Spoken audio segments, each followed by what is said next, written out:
un triste anniversaire puisque Yitzhak Rabin était Premier ministre le 4 novembre 1995, Premier ministre d'Israël, quand il a été assassiné à Tel Aviv. Un citoyen israélien, Yigal Amir, lui a tiré 3 balles dans le dos et Yitzhak Rabin, Premier ministre d'Israël, est mort à ce moment-là. Et les Israéliens, aujourd'hui, comme ils le font chaque année, certains Israéliens, pas tous d'ailleurs, commémorent l'assassinat d'Yitzhak Rabin. Que reprochait-on à Yitzhak Rabin? Parce que des Israéliens lui reprochaient des choses. Ils lui reprochaient d'avoir signé 2 ans plus tôt les accords d'Oslo. Ils lui reprochaient d'avoir serré la main, on l'a vu, on va peut-être le revoir, à Yasser Arafat. Pas la Maison Blanche, mais c'était... Ah, c'était la Maison Blanche, oui.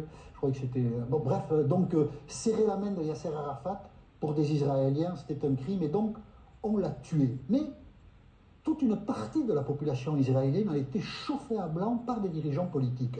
Un mois avant, le 5 octobre 1995, à Tel Aviv, il y a une manifestation qui a beaucoup choqué certains Israéliens. Yitzhak Rabin était dépeint sous les traits d'un général SS. On a utilisé tous les symboles nazis à Tel Aviv en 1995 pour dénoncer Yitzhak Rabin, et d'une certaine manière, on a armé le meurtrier.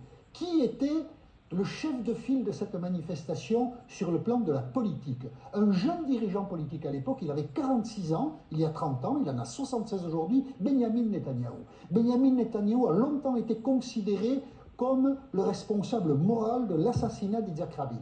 La famille d'Yitzhak Rabin, Léa Rabin, la femme d'Yitzhak Rabin, les enfants de Yitzhak Rabin ont refusé de serrer la main, d'adresser la parole à Benyamin Netanyahou pendant des années, parce qu'ils le tiennent pour responsable moral de l'assassinat. Et puis je voudrais vous montrer un autre personnage. Quelques jours avant le meurtre de Rabin, un jeune homme de 19 ans accède à la voiture ministérielle d'Yitzhak Rabin, vole l'emblème de Premier ministre. Il s'appelle Itamar Ben-Gvir, et il dit, devant les caméras, il dit à ce moment-là, on est quelques semaines avant l'assassinat de Rabin. Aujourd'hui, j'ai eu l'emblème du Premier ministre et demain, j'aurai le personnage. Itamar Ben-Gvir est aujourd'hui ministre de la Sécurité en Israël. Voilà les gens qui dirigent Israël, et donc des Israéliens se souviennent qu'il y a 30 ans, Yitzhak Rabin a été assassiné parce qu'il voulait la paix.